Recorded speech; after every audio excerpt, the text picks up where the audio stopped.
Nicolo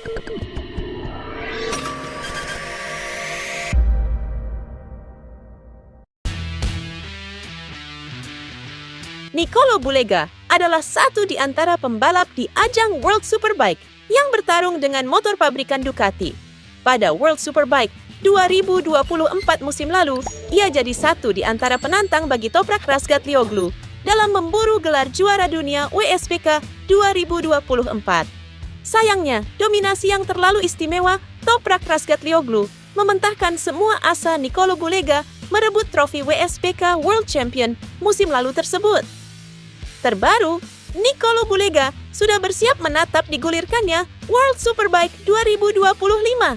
Ia bahkan mengaku sudah mengantongi aspek apa saja yang harus ditingkatkan agar dirinya bisa bersaing dalam memburu gelar juara dunia WSBK 2025 musim depan.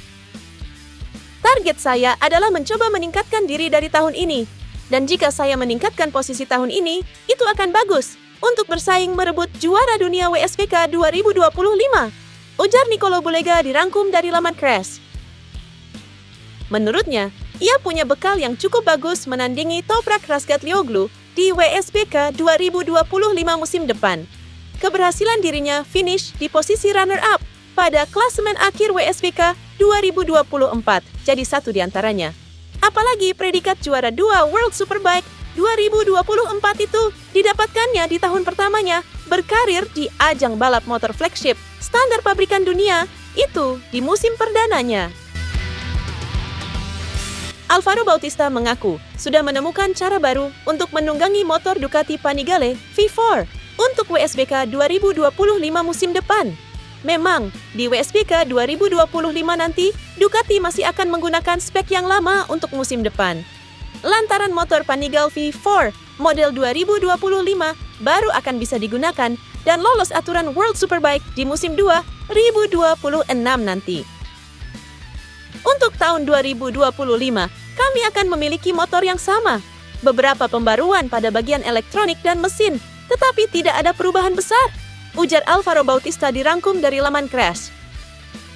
Dengan kondisi itu, Alvaro Bautista mengatakan sudah mengembangkan teknik baru yang bisa meningkatkan performanya di motor Ducati Panigale V4, termasuk motor spek terbaru yang baru akan tiba secara resmi di 2026 nanti.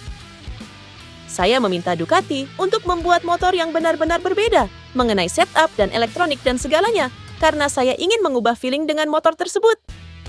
Kami memenangkan 2 gelar dengan pengaturan yang sama, perasaan yang sama, dan itu bekerja dengan sangat baik. Namun pada tahun 2024, aturannya diubah dan levelnya berbeda, lebih tinggi, lebih banyak pembalap yang berjuang untuk meraih kemenangan, pungkasnya.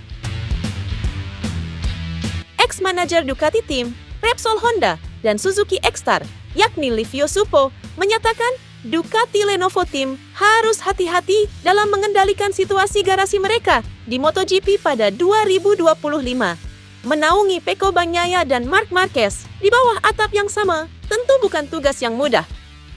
Lewat GP1, Suppo mengaku yakin Ducati Lenovo Team lagi-lagi akan merebut gelar dunia, entah bersama Bagnaia atau Marquez. Keduanya akan mendominasi persaingan papan atas. Namun, hal ini juga berpotensi menimbulkan konflik, seperti halnya Valentino Rossi dan Jorge Lorenzo saat bertandem di Yamaha.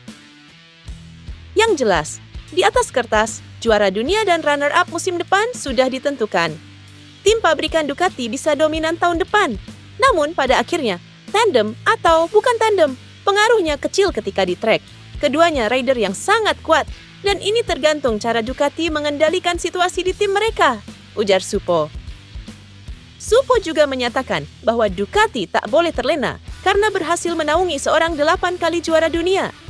Menurutnya, jika ingin tetap berkuasa di MotoGP, Ducati harus adil dalam memperlakukan kedua pembalapnya. Dan jangan sampai Bagnaia merasa tersisihkan akibat kedatangan Marquez. Rider seperti Marc sangat karismatik, jadi Ducati harus berusaha baik-baik, tidak membiarkan Pecco berpikir bahwa mereka jatuh cinta kepada Marc.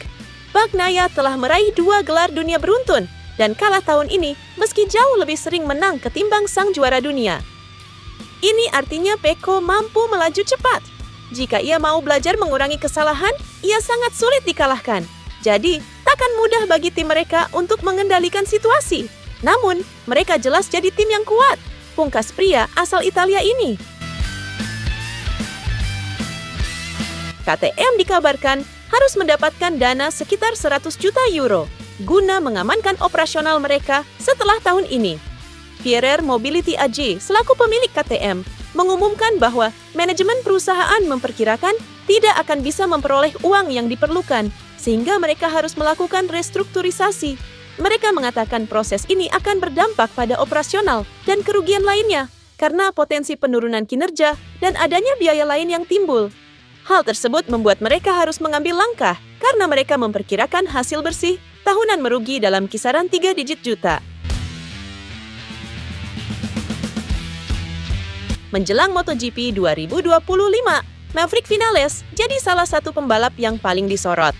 Pasalnya, ia akan membela Red Bull KTM Tech 3. Ini pun menandakan Viñales resmi membela 4 pabrikan berbeda di kelas para raja, karena sebelumnya pernah membela Suzuki, Yamaha, dan Aprilia. Viñales juga berpotensi besar menjadi rider pertama dalam sejarah GP500 atau MotoGP yang mampu meraih kemenangan Grand Prix dengan 4 pabrikan berbeda. Top Gun diketahui 1 kali menang dengan Suzuki, meraup 8 kemenangan dengan Yamaha, dan 1 kali menang bareng Aprilia. Jangankan meraih kemenangan dengan 4 motor berbeda, meraih kemenangan dengan 3 motor berbeda saja sudah menjadi prestasi yang langka di kalangan rider GP500 atau MotoGP. Hanya ada 5 rider yang pernah mencetak prestasi tersebut. Berikut rinciannya.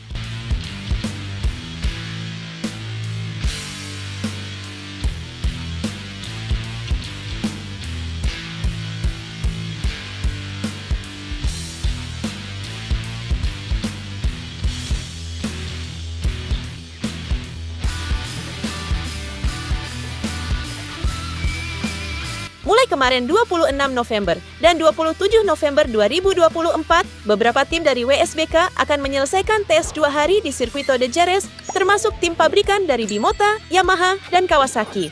Selain itu, kedua tim MotoGP Honda dan HRC Test Team juga akan hadir di Andalusia. Pembalap pabrikan Luca Marini dan Joan Mir, pembalap LCR Honda Johan Zarco, dan test rider Alex Espargaro masing-masing akan menyelesaikan pengujian dan mencoba berbagai part baru untuk RC Tuan Trive. Tes di Jerez ini bahkan menurut Luca Marini lebih menarik dibanding tes Barcelona yang lalu. Di Jerez kami akan memiliki beberapa hal baru untuk diuji. Ini akan lebih menarik bagi kami dibandingkan tes Barcelona, kata pembalap Italia itu.